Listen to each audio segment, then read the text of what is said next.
केंद्र सरकार यानी कि मोदी सरकार ने मुसलमानों के खिलाफ एक और बड़ा फैसला लिया है। जहां पहले मौलाना आजाद फेलोशिप को खत्म किया गया और अब हज में वीआईपी कोटा जो मिला करता था उसे भी केंद्र सरकार ने खत्म कर दिया है। और इसे खत्म करने का काम किया गया है मैडम स्मृति ईरानी द्वारा।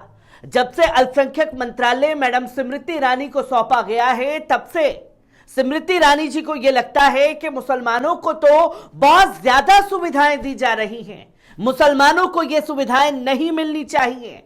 और इसी के चलते यह दूसरा बड़ा कदम जो है यह उठाया गया, जिसको लेकर के तमाम लोगों के रिएक्शन सामने आ रहे हैं। किस तरीके से वीआईपी हज कोटे को खत्म किया गया है, एक बार इस रिपोर्ट पर नजर डालते हैं। हज में वीआईपी कोटा खत्म होना जरूरी था क्योंकि इसमें कोई वीआईपी कॉन्सेप्ट था ही नहीं। यह सिर्फ हमारे देश में होता था जिसका कुछ लोग नाजायज फायदा उठाते थे, जो कि गोदी मीडिया बता रहा है। अब जो भी हज के लिए जाएगा वो एक हाजी के तौर पर जाएगा। हज बिल्कुल एक धार्मिक मसला है।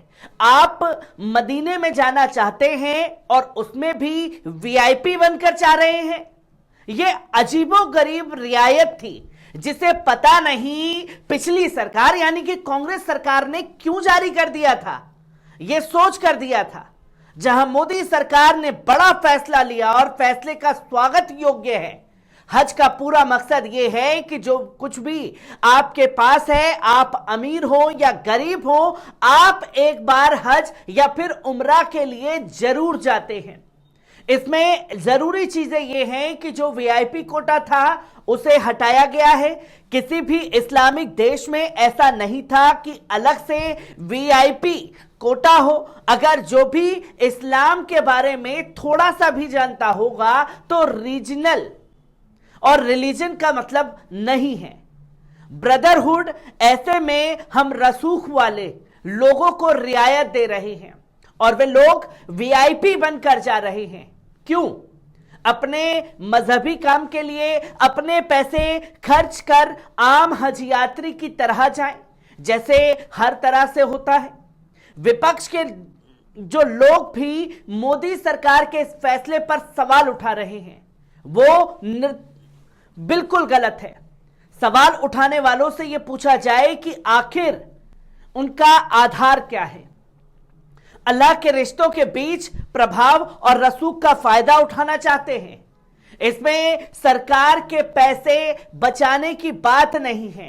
कोई भी देश का नागरिक या आम मुसलमान होगा, वो अधिकार आम मुसलमानों को भी होने चाहिए। इसमें पैसे बचाने की बात नहीं बल्कि उसूलों की बात होनी चाहिए। अगर कुरान के मूल्यों को देखें तो वीआईपी कल्चर की बात ही नहीं है। यह मजहब के भाईचारे पर आधारित है। सब जाते हैं। मस्जिद अल हरम में वो जगह सबसे के लिए बराबर है।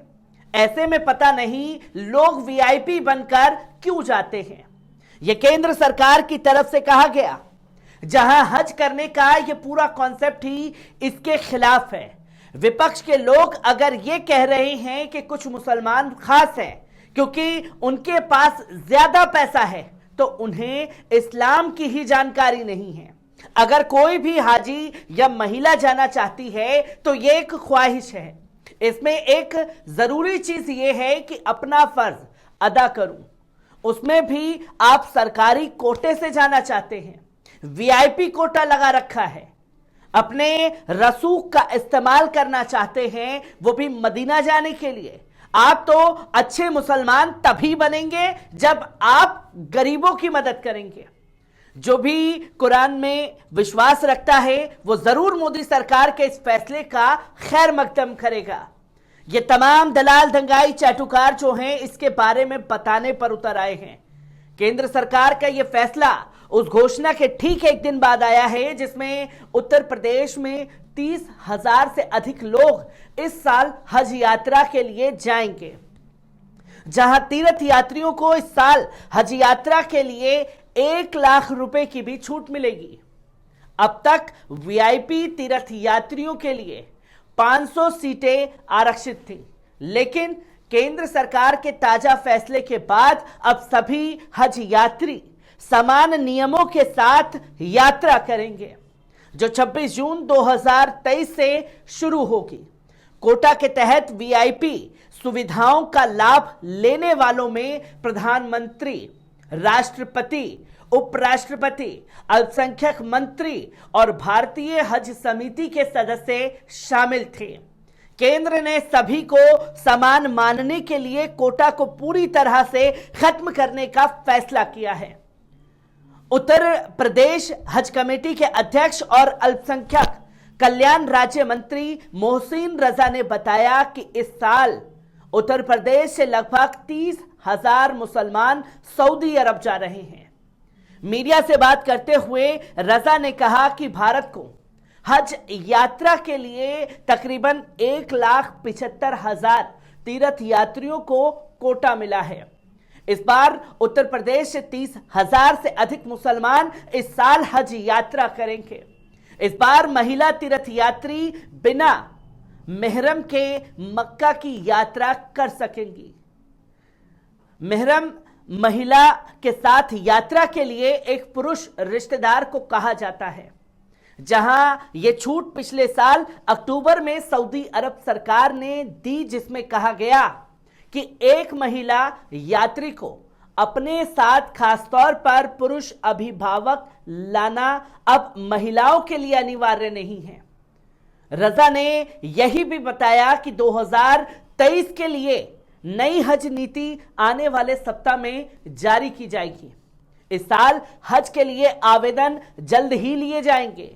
हज 2023 के लिए 2-4 दिन में नोटिफिकेशन जारी कर दी जाएगी, जिसको तमाम रूल रेगुलेशन को फॉलो करना पड़ेगा, जहां सरकार हज यात्रियों के बेहतर सुविधाएं देगी। इस बार हज के लिए दोनों के लोगों के 50,000 से 1 लाख रुपए तक की छूट दी गई है, जो कि तस्वीरें लोगों के सामने आ रही हैं, पर जो दलीलें देकर के बताया जा रहा है कि साहब वीआईपी कोटा खत्म कर दिया। चलिए ठीक है, वीआईपी कोटा खत्म किया गया, पर जो कुरान में विश्वास रखते हैं, जो अल्लाह को मानते हैं, वो मोदी सरकार के इस फैसले का खैर मकदम करेंगे। ये बेतुकी बकवास कहां से आ रही है, इसके बारे में गौर करने की जरूरत है। मुसलमानों का अपना अकीदा किस चीज पर ज्यादा है, वो मुसलमान बेहतर समझते हैं, पर बार बार पॉइंटेड करके कि कुरान को मानने वाले वो मोदी सरकार के इस फैसले का विरोध नहीं करेंगे। और आखिरकार इस फैसले का विरोध क्यों ना हो और इसके क्या क्या नुकसान होंगे, इसे जानना समझना जरूरी है कि आम इंसान की तरह तमाम लोगों को जाना चाहिए। अगर मानिए कोई भारत से बड़ा सेलिब्रिटी हज यात्रा के लिए जाता है, तो वहां उन्हें वीआईपी ट्रीटमेंट मिलता, अब वो पूरी तरीके से खत्म हो जाएगा, आम नागरिक की तरह जाएगा। और अल्लाह के घर में तमाम लोग जब जाएंगे तो ये नहीं देखा जाएगा कि आखिरकार कौन कितना पैसे वाला है, कौन कितना गरीब है। वहां तमाम लोग एक जैसे देखे जाएंगे, पर पॉइंट आउट करके ये बताना कि साहब हमने खत्म किया और कुरान शरीफ को मानने वाले मुसलमान जो हैं इसका विरोध ना करें, इन बातों पर बार बार सवाल खड़े होंगे। मैं ऐसी ही तस्वीरों से आपको रूबरू कराता रहूंगा। दीजिए इजाजत, शुक्रिया।